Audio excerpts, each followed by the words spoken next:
যার গর্ভে আল্লাহর নবী আসবে তিনি হবেন পৃথিবীর শ্রেষ্ঠ মা। কথা বলেন, তিনি হবেন পৃথিবীর শ্রেষ্ঠ মা, যার নাম হলো হযরতে আমেনা। মক্কার সুন্দরী রমণীরা এসে আব্দুল্লাহকে বলে, আব্দুল্লাহ তোমার জীবনটা আমার কাছে ভিক্ষা দাও রে আব্দুল্লাহ, তোমার সাথে বিবাহ বন্ধনে আবদ্ধ হতে চাই। আব্দুল্লাহ বলে, মক্কার রমণীরা, এই মক্কায় কত সুন্দর সুন্দর সুদর্শন যুবক আছে, তোমরা আমার জন্য কেন পাগল হয়েছো? মক্কার রমণীরা বলে, আব্দুল্লাহ আপনার চেহারার দিকে তাকাইলে কেমন যেন একটা আকর্ষণ দেখা যায়, এই আকর্ষণ মক্কার কোন যুবকের চেহারার মাঝে দেখা যায় না। আল্লাহু আকবার। আব্দুল্লাহ ডিনাই করে প্রস্তাব, কারো প্রস্তাবে রাজি হয় না। শেষ পর্যন্ত হযরতে আব্দুল্লাহর সাথে হযরতে আমিনার বিবাহ হয়ে যায়।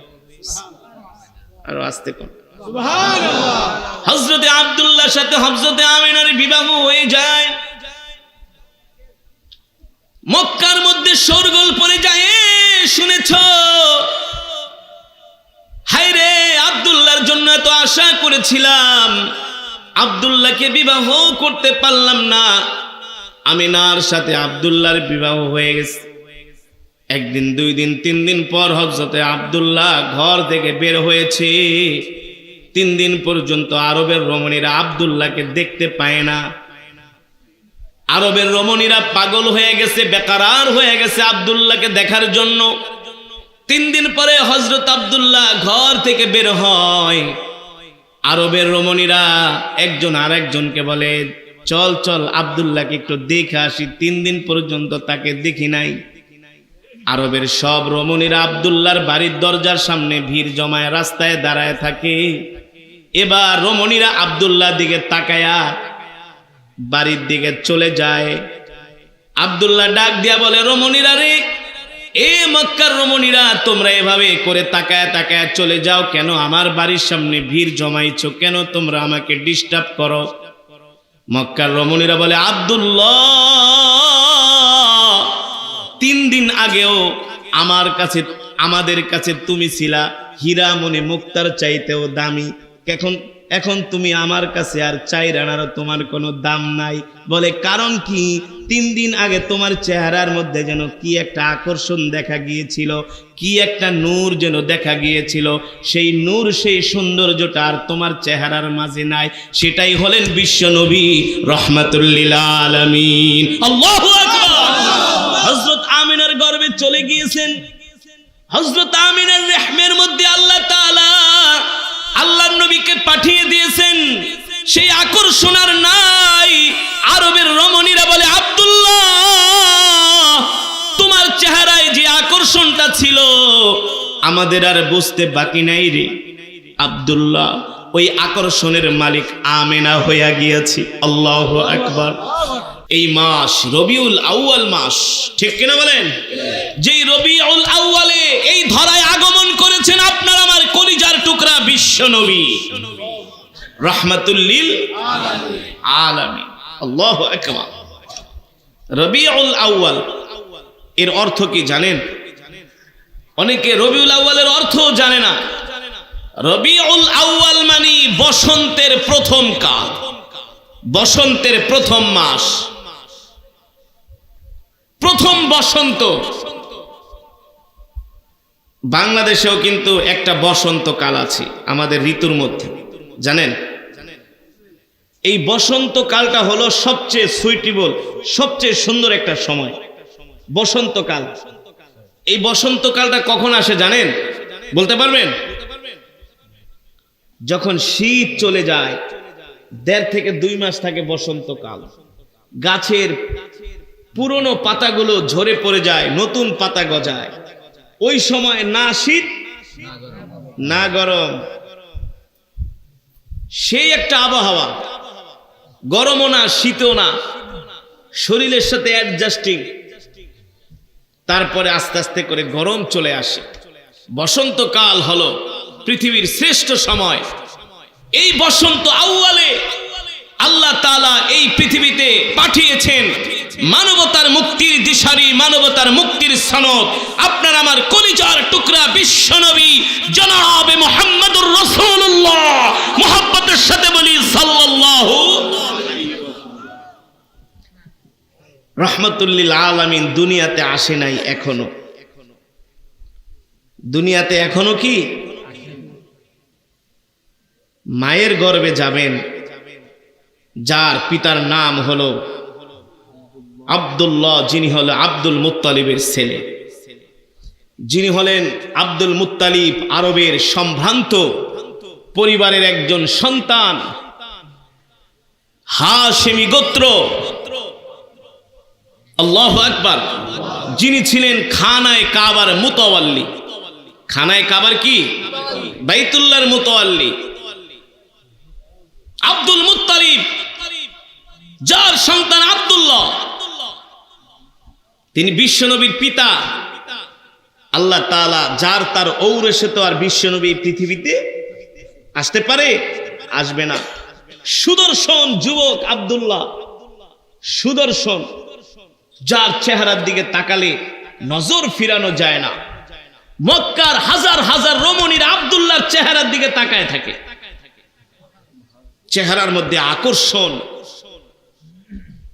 প্রতিদিন শত শত বিবাহের পয়গাম নিয়ে আব্দুল্লাহর বাড়িতে আব্দুল মুত্তালিবের কাছে মক্কার সম্ভ্রান্ত ধনাঢ্য রূপসীর কন্যাদের বাবারা বিয়ার প্রস্তাব নিয়ে আসে আব্দুল মুত্তালিবের কাছে। আব্দুল মুত্তালিব, আপনার সন্তান আব্দুল্লাহকে আমার কাছে ভিক্ষা দেন, ভিক্ষা চাই, ভিক্ষা, বিনিময়ে যা চান তাই দিব।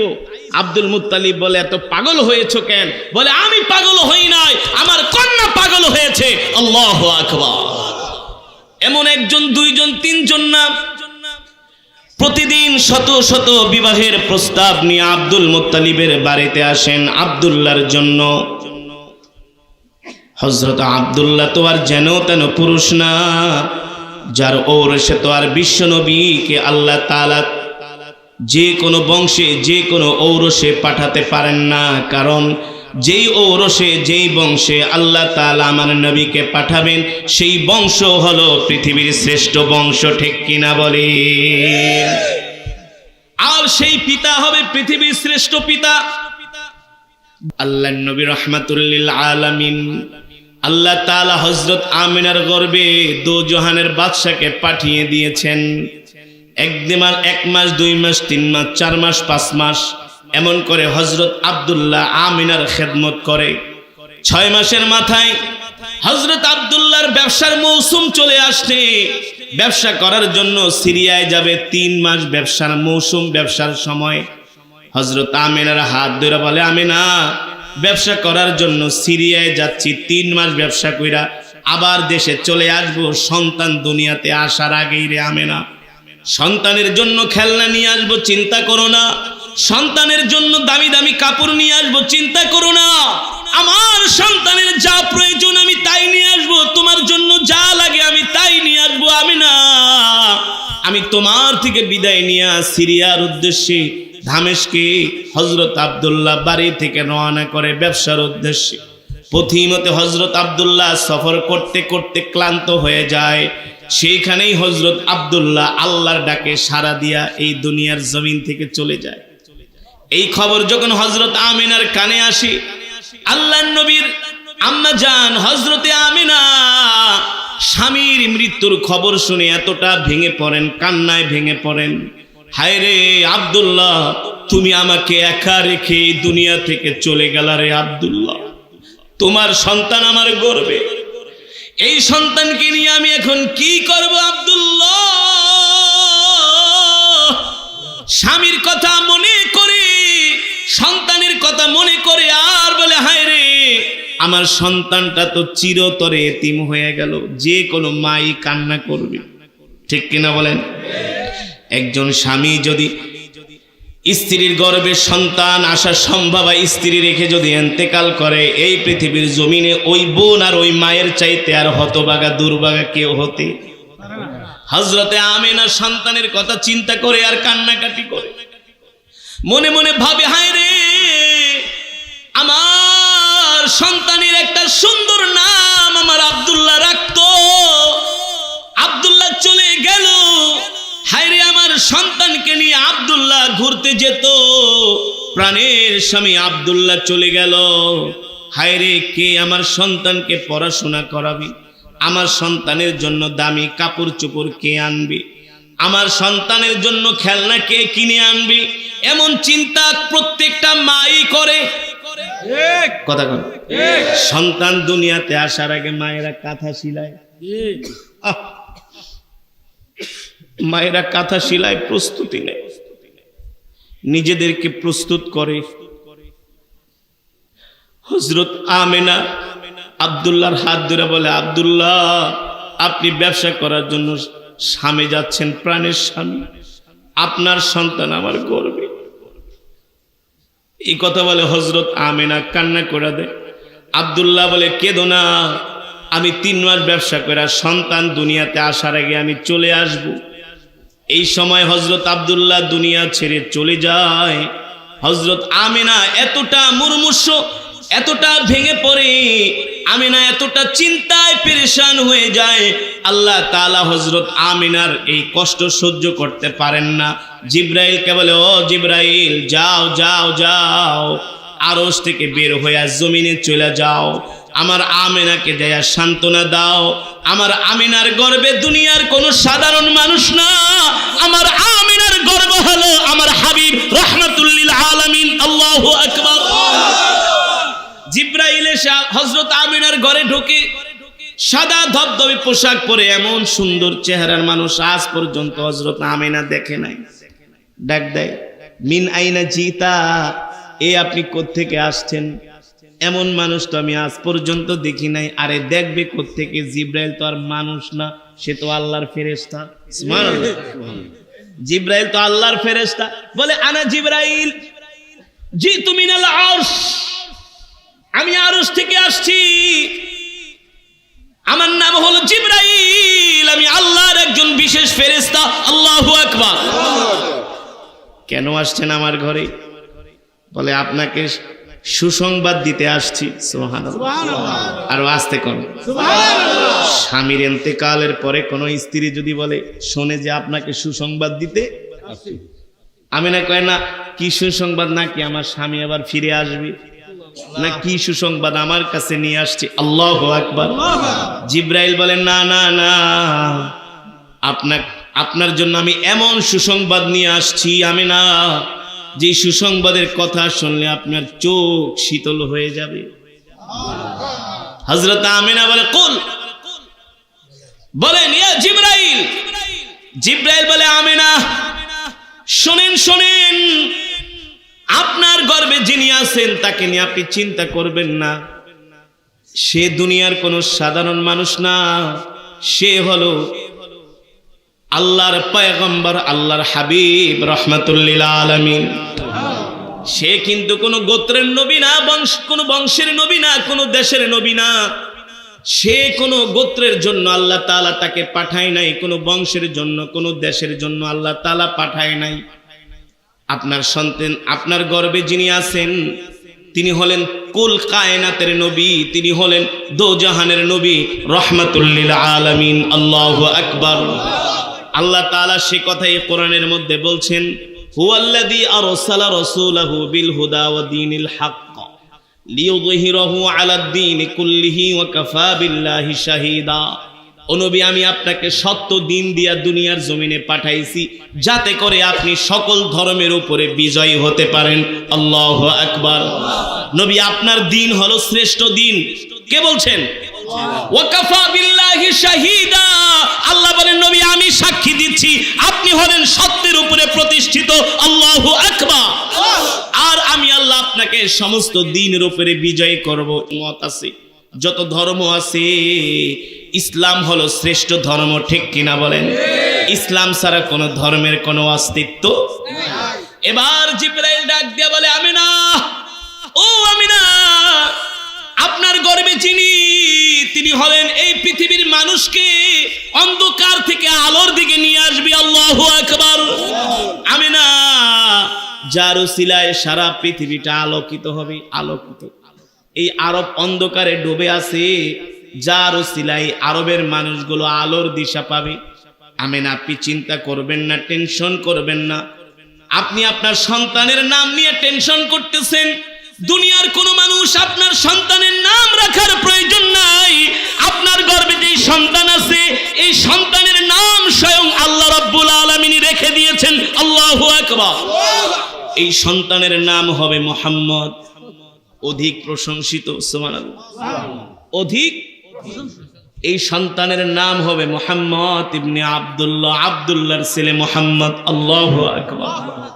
আমিনা, দুনিয়ার কোন মানুষের আপনার সন্তানের নাম রাখার প্রয়োজন নাই, আল্লাহই রেখে দিয়েছে। দ্বিতীয় নম্বরে, আমিনা, আপনি মনে মনে ভাবেন আর কান্না করেন, কে আপনার সন্তানকে পড়াশোনা করাবে? আমিনা, আপনার সন্তানকে পৃথিবীর কোনো মানুষ পড়াশোনা করাইতে পারে না। পৃথিবীর কোনো মানুষ আপনার সন্তানের শিক্ষক হতে পারে না। আপনার সন্তানের শিক্ষক হলো স্বয়ং রব্বুল আলামিন। আল্লাহু আকবার। জোরে বলেন আল্লাহু আকবার। আপনার সন্তানকে স্বয়ং আল্লাহ তাআলা শিক্ষা দিবেন, আপনি কোনো টেনশন করেন না। তৃতীয় নম্বরে, আমিনা, আপনি মনে মনে ভাবেন, কে আপনার সন্তানকে খেলনা কিনে দিবে? এ আমিনা, আপনি কি জানেন না দুনিয়ার সন্তানগুলো কেউ কাঠের খেলনা দিয়া খেলা করে, কেউ মাটির খেলনা দিয়া খেলা করে, অথবা কেউ স্বর্ণের খেলনা দিয়া খেলা করে, রূপার খেলনা দিয়া খেলা করে। এই খেলনা কিছুদিন পরে ভেঙে যায়, পুরান হয়ে যায়। এই খেলনার কোনো দাম থাকে না, অস্তিত্ব থাকে না। সুতরাং রহমাতুল্লিল আলামিন দুনিয়ার কোনো সাধারণ খেলনা দিয়া খেলবে, এটা তার জন্য শোভা পায় না।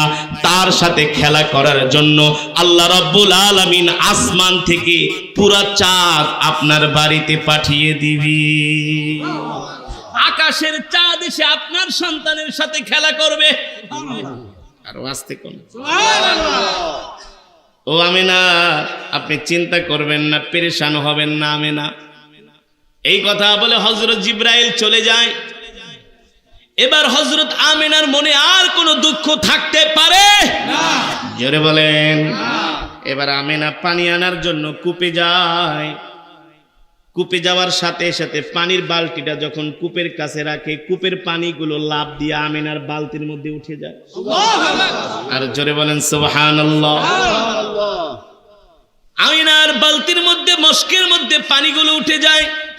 পিছন থেকে আমিনার বান্ধবীরা তাকায় তাকায় দেখে, হায় রে, আমাদের পানি উঠাইতে এত কষ্ট হয়।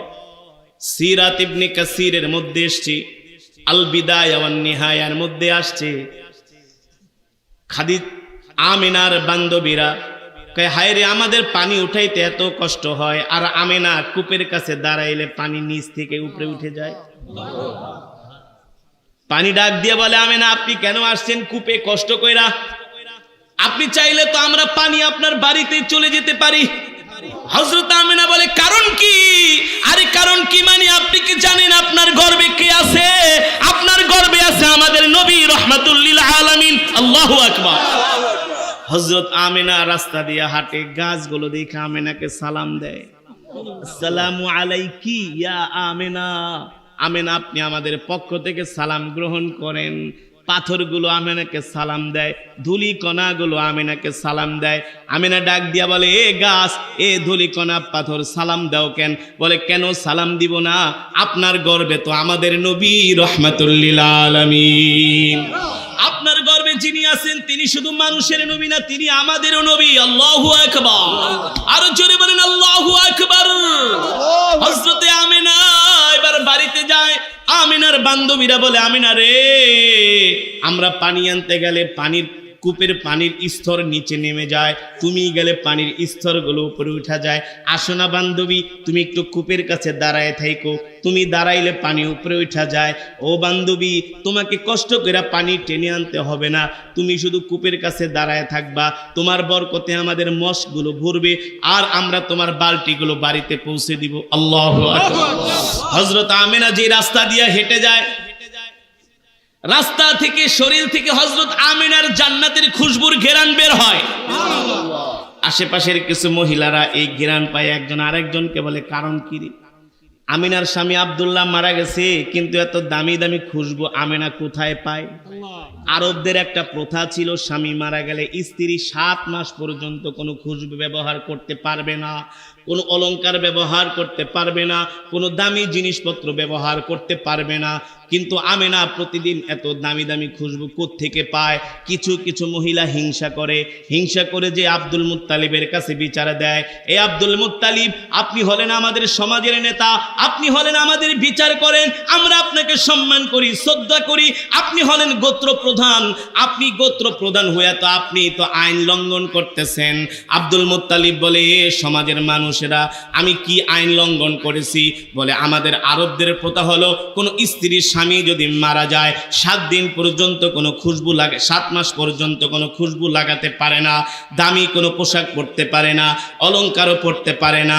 কিন্তু আব্দুল মুত্তালিব, আপনি জানেন না, আপনার ছেলে আব্দুল্লাহর স্ত্রী আব্দুল্লাহ মারা গেছে, আমিনা বিধবা হয়ে গেছে, কিন্তু বিধবা হওয়ার পরে তো আমিনা এত দামি দামি খুশবু লাগায়া ঘর থেকে বের হয়, রাস্তা দিয়ে হাঁটা যায় না, 2-3 দিন পর্যন্ত এই ঘেরান শুধু ছড়াতে থাকে। আপনি কেন আমিনাকে কিছু বলেন না? আব্দুল মুত্তালিব অবাক হয়ে যায়, বলে কি? বলে, হ্যাঁ। আব্দুল মুত্তালিব তার স্ত্রীকে ডাক দিছে, ইয়া জাওজি তাল, এদিকে আয়। তার স্ত্রীকে বলে, একদিকে আসো। আরে মান সম্মান তো শেষ হয়ে যাচ্ছে, ছেলে আব্দুল্লাহ মারা গেছে, আমিনা দামি দামি খুশবু কোত্থেকে পায়? এত দামি দামি খুশবু লাগায়, রাস্তায় বের হয়, কাজ করে ঘরের মধ্যে, সব জায়গায় ঘ্রাণ আর ঘ্রাণ। আব্দুল মুত্তালিবের স্ত্রী বলে, স্বামী, আপনি ঠিকই বলেছেন, আমিও কেমন যেন আমিনার শরীর থেকে শুধু খুশবুর ঘেরান পাই, কিন্তু এই খুশবু আমিনা কোত্থেকে পায়? আব্দুল মুত্তালিব বলে, একদিন আমিনাকে ডাক দিয়া আস্তে আস্তে করে ঘরে নিয়ে জিজ্ঞেস করো। আব্দুল মুত্তালিবের স্ত্রী বলে, স্বামী গো, কিছুদিন আগে ছেলেটা মারা গেল, বৌমা বিধবা হয়ে গেছে, পেটে গর্ভের সন্তান, তার মনে কি কষ্ট এটা তো আমি জানি। এখন যদি বৌমাকে জিজ্ঞেস করি, আমাদের বৌমার তো কোনো তুলনাই হয় না, বংশের দিক থেকে, সব দিক থেকে 100%, ঠিক কিনা বলেন? পৃথিবীর শ্রেষ্ঠ মা। কিন্তু আমিনাকে এই কথা জিজ্ঞেস করলে আবার কি যদি মাইন্ড করে, এত দামি দামি খুশবু আমিনা কোথায় পায়? আব্দুল মুত্তালিব বলে, একদিন ডাক দিয়ে আমার রুমে নিয়ে আসো। এবার আব্দুল মুত্তালিবের স্ত্রী আমিনাকে ডাক দেয়, আমিনা আসো, আমিনা আসো, আসো, তোমার শ্বশুরের কাছে আসো। আব্দুল মুত্তালিবের ঘরে নিয়ে যায়। এবার হযরত আমিনার মাথার উপরে হাত দিয়া তার শাশুড়ি আদর করে আর বলে, মারে, এ মা, কিছুদিন পূর্বে তোমার স্বামী মারা গেছে, আমাদের কলিজার টুকরা সন্তান আব্দুল্লাহ। আমরা জানি তোমার মনে কত কষ্ট, তোমার গর্ভের সন্তান, এই অবস্থায় তোমার মনের অবস্থা আল্লাহ ছাড়া, আমরা ছাড়া আর কেউ জানে না মা। এ মা, তারপরে তোমাকে একটা কথা বলে, তুমি কষ্ট পেও না, দুঃখ পেও না গো মা। ও মা, এলাকার মেয়েরা এসে, নারীরা এসে, পুরুষরা এসে তোমার কাছে, তোমার শ্বশুরের কাছে একটা নালিশ করে গেছে, বিচার দিয়ে গেছে, নালিশ করেছে। এই কথা শোনার পরে হযরত আমিনার চোখ দিয়া ঝরঝর করে পানি পড়তেছে, কারণ বংশীয় মেয়ে তো, বুঝলেন? পৃথিবীর শ্রেষ্ঠ মা, এইটুকুন কথাই একটা বংশীয় মেয়ের অবস্থা খারাপ হয়ে যায়, ঠিক না? হযরত আমিনা কান্না করে। আব্দুল মুত্তালিব ডাক দিয়া বলে, লিমা তাবকি আমিনা, আমিনা রে মা, তুই কান্না করস কেন? কান্না করার কথা তো কিছুই বলি নাই রে আমিনা। এ আমিনা, শুধু জিজ্ঞেস করতে চাই, তুমি দামি দামি খুশবু কোথায় পাও রে মা? আমিনার শাশুড়ি বলে, মা তুমি কিছু মনে করো না, তুমি রান্না করে গেলে সেখানেও ঘেরান বের হয়, তুমি গোসল করার জন্য যাও, সেখানেও ঘেরান বের হয়, আমি তোমাকে মাঝে মাঝে বিকাল বেলা একটু বাইরে বের হই, তোমাকে নিয়ে আত্মীয় স্বজনের বাড়িতে যাই, আমিও তোমার শরীর থেকে ঘেরান পাই। আত্মীয় স্বজনরা একই কথা বলে, সবাই শুধু তোমার শরীর থেকে ঘেরান পায়। এই খুশবুগুলো তুমি কোথায় পাও? হযরত আমিনা ডাক দিয়া বলে, শাশুড়ি আম্মা জান, ওয়াল্লাহি রাব্বিল কাবা, রবের কাবার কসম খেয়ে বলি, এই দামি খুশবু কোনোদিন আমি আমার শরীরে লাগাই নাই, এই খুশবু আমাকে কেউ দেয় নাই, কোথাও থেকে আমি কিনেও আনি নাই। আব্দুল মুত্তালিব বলে, তাহলে মায়ের খুশবু কোথায় পাইলা গো? আমিনা ডাক দিয়া বলে, আব্বা জান, যেই দিন থেকে আমার মোহাম্মদ আমার গর্ভে এসেছে সেই দিন থেকে আমার শরীর থেকে জান্নাতের খুশবুর ঘেরান বের হচ্ছে। হযরত আমিনা বলে, আব্বা জান, শুধু শরীর থেকে না, শরীর থেকে না, দেখেন আমি থুতু ফালাই, থুতু থেকেও আমার ঘেরান কয়। আল্লাহু আকবার, জোরে বলেন আল্লাহু আকবার। হযরত আমিনা থুতু ফালায়, সেই থুতু থেকেও ঘেরান আসে। আরে কেন ঘেরান আসবে না? তার গর্ভে তো দো জাহানের বাদশাহ রাহমাতুল লিল আলামিন, ঠিক কিনা বলি?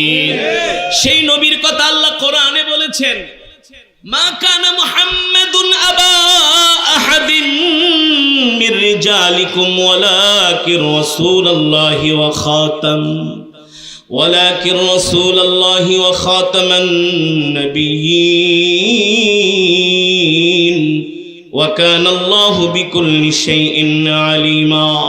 আল্লাহ রাব্বুল আলামিন বলেন, হাবিব, আমি আল্লাহ আপনাকে দুনিয়ার জমিনে শেষ নবী করে দুনিয়াতে পাঠাইছি। আপনার পরে এই পৃথিবীর জমিনে আর কোন নবী আসবে না, ঠিক কিনা বলেন? আল্লাহ তাআলা অন্য আয়াতে বলতেছেন, ওয়ামা আতাকুমুর রাসূলু ফাখুযুহু ওয়ামা নাহাকুম আনহু ফান্তাহু ওয়াত্তাকুল্লাহ ইন্নাল্লাহা শাদীদুল ইকাব। আল্লাহু আকবার। আল্লাহ রাব্বুল আলামিন বলে, এ দুনিয়ার মানুষ, নবী আপনি দুনিয়ার মানুষদেরকে বলে দেন, আমার রসুল, আমার হাবিব তোমাদের কাছে যা নিয়ে আসছে তাই তোমরা গ্রহণ করো। আমার হাবিব তোমাদেরকে যেটা নির্দেশ দেয় সেটা করো। আমার হাবিব যেটা থেকে তোমাদেরকে নিষেধ করে সেটা করো না। আমার হাবিব তোমাদের জন্য এমন এক রহমত, তোমাদের জন্য আমার হাবিব এমন এক পয়গম্বর। আমার হাবিব যেটা বলে সেটাই আমার পক্ষ থেকে শরিয়াত হয়ে যায়, আইন হয়ে যায়। আল্লাহু আকবার। নবীজি যেটা বলেন রাহমাতুল লিল আলামিন, সেটাই আমাদের জন্য আইন হয়ে যায়। আইন, আইন, নির্দেশ, শরীয়তের আইন হয়ে যায়, ঠিক কিনা বলে? আর নবী যেটা নিষেধ করে সেটা করলে কাফের হয়ে যায়, কাফের। নবী যেটা বলে সেটা করলে ঈমানদার, নবী যেটা নিষেধ করেছে সেটা করলে কাফের হয়ে যায়, ঠিক কিনা বলে? ফর এক্সাম্পল, ছোট্ট উদাহরণ, নবী সাল্লাল্লাহু আলাইহি সাল্লাম বলেছেন, তোমরা নামাজ পড়ো। কি করো? কি করো? নামাজ পড়ো। আউয়ালু মা ইউহাসাবু বিল আবদি ইয়াউমাল কিয়ামাতিস সালাহ। কিয়ামতের দিন সর্বপ্রথম নামাজের হিসাব হবে। এখন কেউ যদি নামাজ না পড়ে, নামাজকে অস্বীকার করে, কাফের হয়ে যাবে। কথা কন, কথা কন। আর নবীর নির্দেশ, আল্লাহর নির্দেশ, নামাজ পড়লে ঈমানদার হয়ে যাবে, ঠিক কিনা বলেন? নবীকে কেউ যদি মহব্বত করে সে ঈমানদার হয়ে যাবে, জান্নাতি হয়ে যাবে। কথা কন। কেউ যদি নবীকে মহব্বত না করে সে কাফের হয়ে যাবে। সন্দেহ আছে? সন্দেহ নাই। নবী রাহমাতুল লিল আলামিন, আল্লাহর পয়গম্বর, দো জাহানের বাদশা, যাকে ভালোবাসলে জান্নাত মিলে, যাকে ভালো না বাসলে জাহান্নামের টিকিট পেয়ে যায়, ঠিক কিনা বলেন? সেই মাস, সেই রবিউল আউয়াল মাস। এই রবিউল আউয়াল মাসে আপনার আমার কলিজার টুকরা বিশ্ব নবী এই পৃথিবীতে আগমন করেছে। এই কারণে রবিউল আউয়ালের শিক্ষা হলো আল্লাহর নবীর সুন্নত গুলো জিন্দা করা, আল্লাহর নবীর সুন্নত গুলো খুঁজে খুঁজে মানা, ঠিক কিনা বলে? নবীর সুন্নত, নবীর সুন্নত আফসুস সালাম। এক মুসলমান আরেক মুসলমানকে কি করবে? সালাম দিবে। সমাজের ভিতরে মারামারি, কাটাকাটি, হানাহানি, মুসলমান মুসলমানকে সালাম দেয় না। এক দলের লোক আরেক দলের লোককে সালাম দেয় না। এক নেতা আরেক নেতাকে সালাম দেয় না। এক ভাই আরেক ভাইকে সালাম দেয় না। সন্তান বাবাকে সালাম দেয় না। বাবা সন্তানকে সালাম দেয় না। স্ত্রী স্বামীকে সালাম দেয় না। স্বামী স্ত্রীকে সালাম দেয় না। এই সমাজের মধ্যে শান্তি প্রতিষ্ঠা করার জন্য রাসূলের শুধু একটা সুন্নত, কেউ যদি সালাম সালাম এই সুন্নতটাকে এই জমিনে জিন্দা করে, কায়েম করে, এই জমিনের মধ্যে শান্তি চলে আসবে, শান্তি, ঠিক কিনা বলে? কিন্তু বাংলাদেশে নির্বাচন আসলে সালামের ধুম পড়ে যায়। কে কাটা কে আকাটা, কথা বুঝছেন তো? কে কাটা আর কে আকাটা সেটা দেখে না, দেখে সংকম। আর সালামটাও শুদ্ধ করে দিতে পারে না, সংকম। সালামের যে কত ঢং, আসসালামু আলাইকুম। বাপরে বাপ, এই বিশাল নেতা, এই বডি, এই ফিগার, সুদর্শন নেতা, কিন্তু সালামটাও মাগার সুন্দর করে দিতে পারে না। কে কয় আসসালামু আলাইকুম, কে আসসালামু আলাইকুম, আসসালামু আলাইকুম। সালাম দিতে হবে কিভাবে? আসসালামু আলাইকুম, জোরে বলুন, আসসালামু আলাইকুম ওয়া রাহমাতুল্লাহি ওয়া বারাকাতুহু। সালাম যখন দিবেন, সালামের উত্তর নিবেন হাসি দিয়া। কি দিয়া? কেউ যদি আপনাকে সালাম দেয় আসসালামু আলাইকুম, আপনি একটা মুচকি হাসি দিবেন, রাসূলের সুন্নাহ, ওয়া আলাইকুমুস সালাম ওয়া রাহমাতুল্লাহি ওয়া বারাকাতুহু। আমি যখন মিশরে পড়াশোনা করতাম, কায়রোতে একটা শপে গিয়েছি বাজার করতে। আমার সাথে একজন কারি সাহেব, মিশরের লোকটা খুব খুব কঠিন একটা লোক, মানে ইসলামের শরীয়তের দিক থেকে খুব কঠিন, খুব। মিশরের মানুষ দাড়ি রাখে না ম্যাক্সিমাম, কিন্তু সে দাড়ি রাখে, সে দাড়ি রাখে। একটা শপে গেছি, এক শপের এক মানে একটা শপিং মলে খেতে গেছি, একটা ফাস্ট ফুডে। সালাম দিছে আসসালামু আলাইকুম, সেই লোকটা শুধু আস্তে সালামের উত্তর লইছে। সে এমন চেঁচাচ্ছে, চাল চাল এদিকে একদম জামার কালার দইরা আমার মার রে, রাসূলের সুন্নত, তোকে সালাম দিছি তুই আসতে নিলি কেন? সুন্নত হলো কেউ সালাম দিলে হাসি মুখে সুন্দর করে উত্তর দাও, ওয়া আলাইকুমুস সালাম ওয়া রাহমাতুল্লাহি। দেখবেন কিছু মানুষে সালাম দিলে এমন ভাবে সালামের উত্তর নেয়, মনে হয় যে ওর মুখের উপরে ঠাড়া পড়ছে। আছে কি আছে? আবার ভাব নেয়, ধুর বেটা তুই আমার খেতে কাম করস, তোর সালাম না, ভাব নেয়। সালামের উত্তরটা সুন্দর করে নেয় না, অহংকার করে, গর্ব করে। আছে না? আল্লাহ হেফাজত করে, আল্লাহ তাদেরকে হেদায়েত নসিব করুন। তাহলে আজকে রবিউল আউয়াল থেকে আমরা কি শিখবো? এক মুসলমান আর এক মুসলমানকে সালাম দিব। কি করবো ভাই? সালামটাই যদি সমাজের মধ্যে প্রচলন হয়ে যায়, কায়েম হয়ে যায়, এই সমাজে শান্তি চলে আসবে, অশান্তি থাকবে না। আল্লাহ তাআলা আমাদের সকলকে প্রিয় নবীর সুন্নাহ আমল করার তৌফিক দান করুন। আজকের এই মেজমাই মাহফিলকে আল্লাহ তাআলা কবুল করুন। আল্লাহ তাআলা প্যারে নবীজির ভালোবাসা আমাদের অন্তরে বৃদ্ধি করে দিন। প্যারে নবীজির আশিক হিসেবে আমাদেরকে কবুল করুন। জান্নাতে যেন আল্লাহর নবীর সাথে থাকতে পারি, রব আপনি আমাদের কবুল করুন বলি আমিন। এই আশায় প্রত্যাশা ব্যক্ত করে আজকের মতো সংক্ষিপ্ত আলোচনা আমি এখানে শেষ করছি। দুরূদ শরীফ পড়ি। আল্লাহুম্মা সাল্লি আলা মুহাম্মদ ওয়া আলা আলি মুহাম্মদ কামা সাল্লাইতা আলা ইব্রাহিম ওয়া আলা আলি ইব্রাহিম ইন্নাকা হামিদুম মাজিদ।